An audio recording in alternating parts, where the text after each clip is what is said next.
मोहनलाल, घर से बाहर निकल,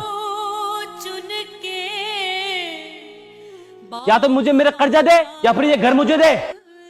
मैंने तो आपसे पहले ही मना किया था, इस आदमी से पैसे उधार मत लो, ये अच्छा आदमी नहीं है। अगर समय पर पैसे नहीं चुका पाए तो रही से इज्जत भी चली जाएगी। दिन बुरे चल रहे हैं सावित्री, जो भी व्यापार शुरू किया सबने घाटा ही दिया। पिताजी के गुजरने के बाद सोचा चंगीराम से कुछ पैसे उधार लेकर एक व्यापार चालू करूं, उसमें भी घाटा चला गया। उसके बाद एक सगा छोटा भाई था, वो भी मुझे छोड़कर चला गया।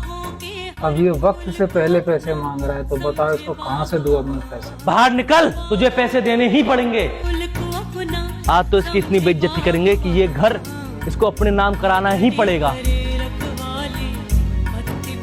अरे सुन रही हो कैसे भैया के लोग कपड़े फाड़ रहे हैं? बिना सोचे समझे लोगों से उधार लेंगे तो यही हाल होगा। आज मैं बड़ा खुश हूँ। पूरे 1 लाख रुपए लाया था, 10 महीने हो गए, देने का नाम नहीं है।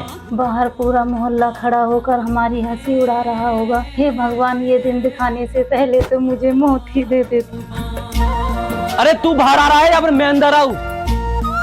तू देखती जा आज क्या ड्रामा होता है। बड़े ही लाड साहब थे, मुझे थप्पड़ मारा था ना उन्होंने, तो आज उनके साथ में यही होगा। ये लो जी, बाकी सब गहनों में से यही एक अमानत बची थी, इसे चंगी राम को देकर उससे कुछ दिन की मोहलत मांग लो। मौसम री तेरी ते हाय, मौसम री तेरी ते। क्या हुआ, तुम खुश नहीं हो? मूर्ख आदमी, बेइज्जती आपके पूरे खानदान की होगी। नहीं बल्कि हो रही है। वो 2 टके का आदमी आपके भाई की बेइज्जती कर रहा है और आप खड़े खड़े देख रहे हो। बड़ी अजीब बात है, आप उस पर हंस रहे हो। फिर से सजाए जब एक भाई की बेइज्जती होती है तो दूसरे भाई की भी इज्जत पर उतनी ही आँच आती है। जेठ जी ने उस दिन आप पर इसलिए हाथ उठाया था क्योंकि आप शराब पीकर मोहल्ले में हंगामा कर रहे थे। उस दिन वो आपका आपसी मामला था, इसलिए मैंने आपसे कुछ नहीं कहा। लेकिन आज इज्जत हमारे पूरे घर की जा रही है, मैं नहीं देख सकती। नहीं सावित्री, ये तुम्हारे सुहाग की निशानी है, मैं इसे नहीं ले सकता।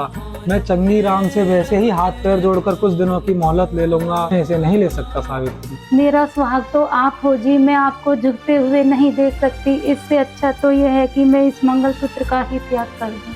गले में काला डोरा पहन लूंगी, अच्छे दिन आएंगे तो मंगलसूत्र तो और बन जाएगा।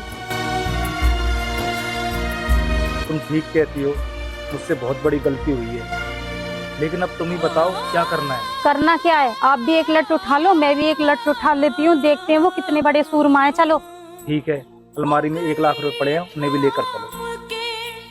जिन बिरवों को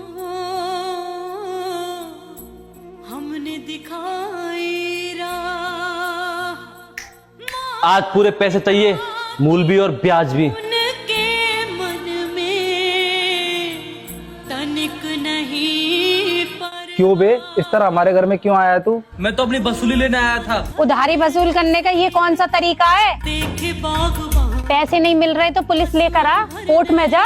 ये कौन सा तरीका है पैसे वसूल करने का? अरे 1 लाख रुपए के चक्कर में ये तो 15 लाख के घर पे कब्जा करने आ गया। फिक्र मत कर सावित्री, अब भाई आ गया है, सब कुछ ठीक कर देगा। चलो जी, इसका हिसाब कर देते हैं। ये तेरे 1 लाख रुपए है और बाकी का ब्याज तुझे समय होने पर ही मिलेगा। पकड़ अपने 1 लाख रुपए और निकल यहाँ से।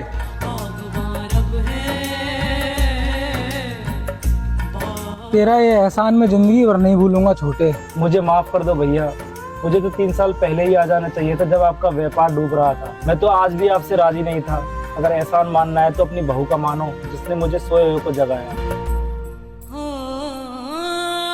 इसी ने ही मुझे बताया कि अकेले भाई की इज्जत नहीं, पूरे खानदान की इज्जत जा रही है। काटा सोचे बागवान। बेटा, मैं तुम्हारे माता पिता को प्रणाम करता हूँ जो उन्होंने तुम्हें ऐसे संस्कार दिए। बागवान